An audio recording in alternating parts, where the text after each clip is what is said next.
Valley Chevy Dealers Sports Desk. Here's Jack Burney. Good evening, everybody, and welcome back. Day 2 of the NCAA Regional at Bob Warren Field in Terre Haute, wrapping up a short time ago. The Indiana State Sycamores facing off with former ISU head coach Rick Heller and the Iowa Hawkeyes. Winner moving on to tomorrow's regional final. As we take you to the highlights of this one, Sycamores trailing 1-0 in the second, but that changes as Adam Pottinger crushes one deep to right, no doubt about it. It's out of here for a solo shot to tie the game up at 1. Pottinger now homered in both regional games. But Iowa led this one 4-2 heading into the 8th with one run already in. ISU would need more 8th inning magic. They get it courtesy of Miguel Rivera. Miggy belts it deep to right. It's off the wall. 2-run score, and the Sycamores take a 5-4 lead. Same inning, Captain Clutch delivers. It's Grant McGill who had the game winner yesterday. He comes through once again with a 2-out, 2-run double to give the Sycamores a 7-4 lead heading to the 9th after a 5-run 8th inning. Iowa trying to make it interesting as Braden Frazier hits this one deep to left field, but check out Adam Pottinger leaping and making the catch to rob the Hawkeyes of a 2-run homer. What a play by Potts for the first out in the 9th inning. And how about more from the Sycamores defense? This play to end it. Josue Urdaneta at second base. He dives for the stop, flips it to Randall Diaz at second, to Rivera at first for the 4-6-3 game-ending double play. Indiana State wins it in thrilling fashion once again, 7-4. ISU moves just one win away from the Super Regional. They will face the winner of tomorrow's elimination game between UNC and Iowa at 6 p.m. Just felt like there were a lot of things that rolled our way late. Obviously, we got some walks, got some guys on, and Miggy got the big hit to get us ahead there in the bottom of the 8th. I had to make an adjustment. I was getting blown up a little bit throughout the whole game. I needed to make an adjustment there for my team and come up big. My team needed me, so I needed to step up. And just being able to keep them off the barrel. I mean, trying to make them give us outs, and it just kind of worked out towards the end. It's one thing that we take a lot of pride in, is being able to not just make the play right at us, but make the play that changes the game. And I just think when you change an inning, obviously that's a bullet to an offense. And that offense was doing a really good job.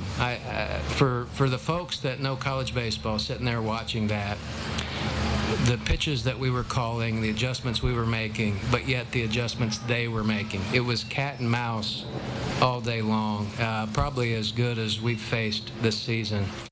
Semi-state Saturday for high school softball in the state of Indiana, with only one team in the Wabash Valley still standing. The Clay City Eels lost last season to Tecumseh in semi-state a year ago and look to avenge that loss earlier today. As the Eels and Braves met in the semis, they would get on the board right away in the bottom of the first. Carly Smith smokes this one to center field, and off the wall, the Eels have runners at second and third. Then it's Abigail Sharir at the plate, and she sends one to third. But an error on the throw to first allows a pair of runs to score, and Clay City leads it 2-0 early in this one. Lizzie Cinders would get the start in the circle for Clay City, and she gets the strikeout to end the inning here.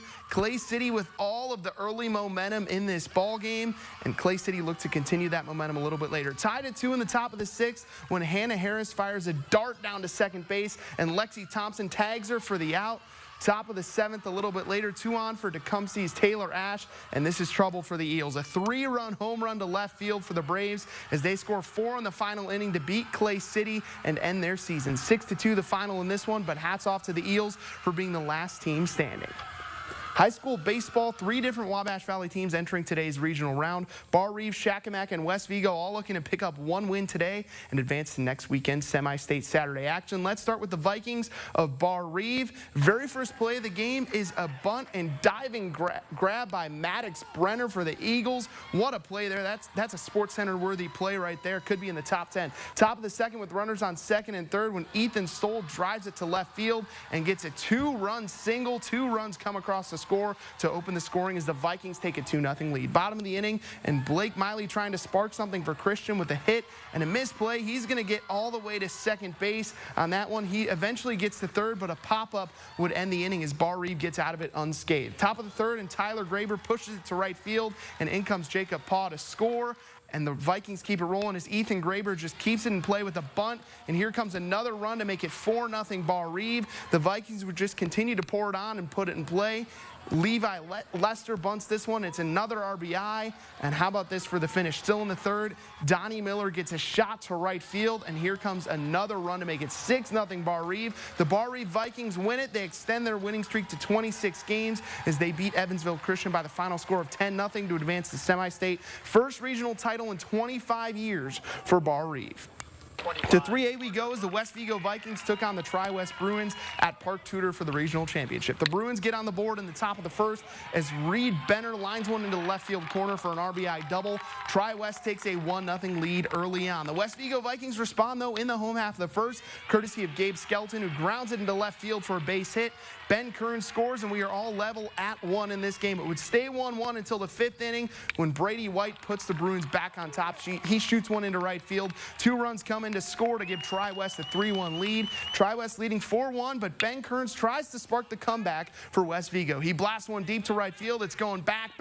It is out of here for a solo home run to make it a 4-2 ball game, but the Bruins would take control of the game in the 6th inning. Here it's Chase Hardman with the bases loaded, lining one into center. 2 runs score to make it a 7-2 ball game. The Bruins score 7 runs in the 6th to take an 11-2 lead, and they win the regional championship by the same score. 11-2 your final. West Vigo season comes to an end in the regional final. The Shakamak Lakers are also moving on to next week's Class A semi-state after a big regional win today. The Lakers trailed 2-0 but rallied for the 4-3 victory. Shakamak makes it back to semi-state for another year in high school baseball as they continue this impressive run and could potentially meet up with Bar Reeve next weekend. We will have to wait and see how the bracket shakes out. That's a wrap for sports. We'll be right back.